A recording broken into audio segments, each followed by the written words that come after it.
Welcome to episode 3 of the DZOFilm Vespid series. Last episode, we compared the 25mm to the 75 while filming a short film. If you haven't seen that video, after you finish watching this one, go ahead and spin back and check that one out. I feel like it's an interesting watch and would be worth your time. Now today, on the last episode of the series, we're doing something fun. So what I did was come up with a concept for another short film. But this time, I'm having Michelle, who has never created a shot list or directed a video. I'm giving her the concept and having her choose all the shots we get. And also, she won't know the concept until right before we're about to film. So to clarify, you don't know what the concept is, right? No. Okay. So before I tell you, I want to ask how confident you are that you can kind of direct and come up with the shots. And then after I tell you the concept, I'm gonna ask you again. So how confident are you right now? I would say in the middle, just because I feel like I'm good at concepts and just like visualizing production, but I'm not fully there because I don't know too much about it. I bet. So let me give you the concept. You arrive at the gym, get to the front desk and find something, maybe a note or an item that triggers a brief emotional journey. You try to ignore it and move on with your workout, but it sticks with you. Eventually, you return to the front desk and maybe leave something of your own. Okay, so now how do you feel? I feel good. Are you confident? Yeah. That's what I like. I bet. So we didn't start immediately right after I told her the concept. I gave her some time to think about it. And also, I forgot my memory card for my camera, so I had to drive back home and get it. A rookie mistake.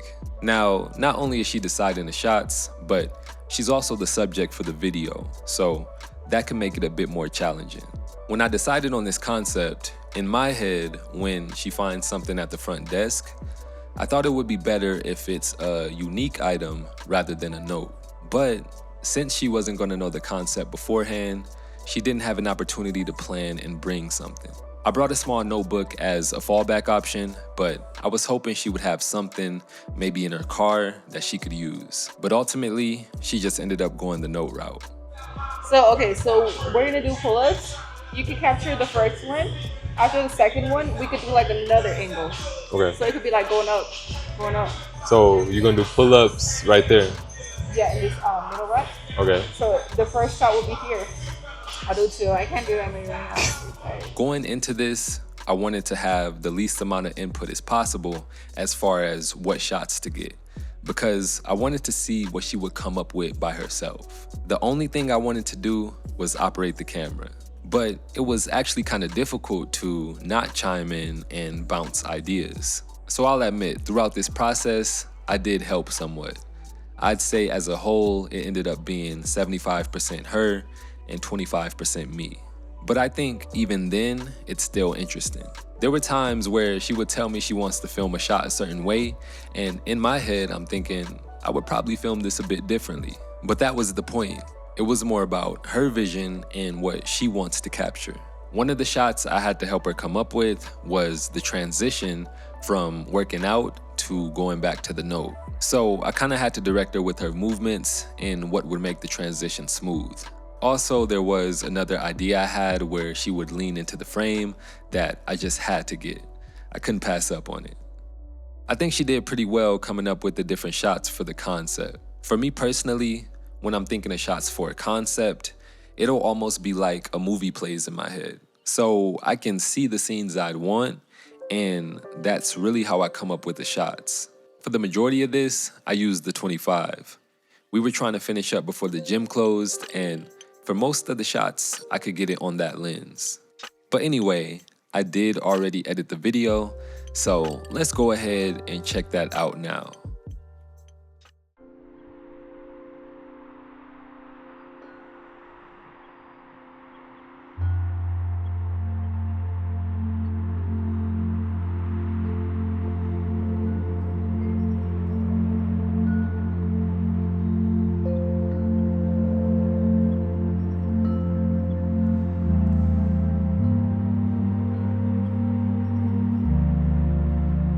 Showing up is half the battle.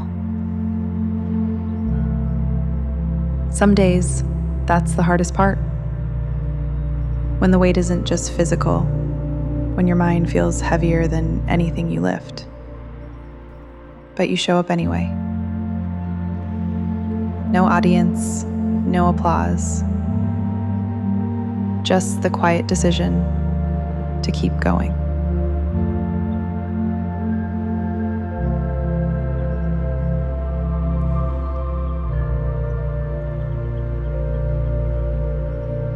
Some things are felt more than they are said. Not everything needs to be explained. Sometimes the effort alone says enough. The showing up, the push through, the quiet moments when no one's watching and you still don't quit.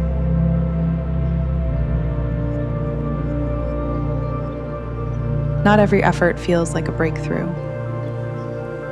Not every step forward looks like one.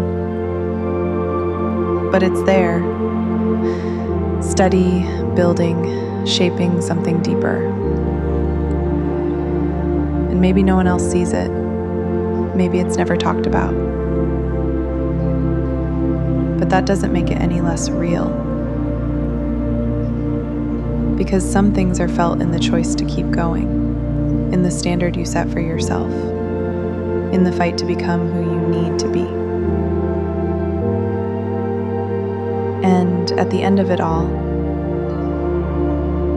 when the noise quiets and it's just you, you remember who this is really for.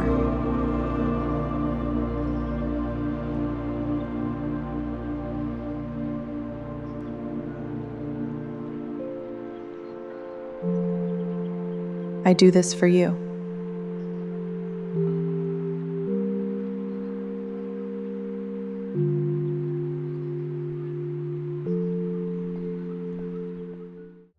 So the voiceover is something that I kind of felt this needed and would be the icing on the cake. Again, this is another idea I had fun with, and I think it could be good practice. Not only can I take something from it, but I think Michelle can get something from it too.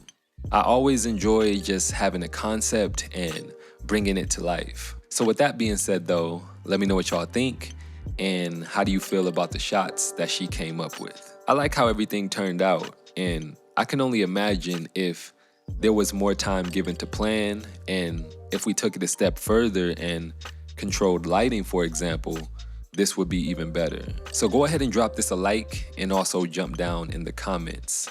I will see y'all real soon in my next one. Peace.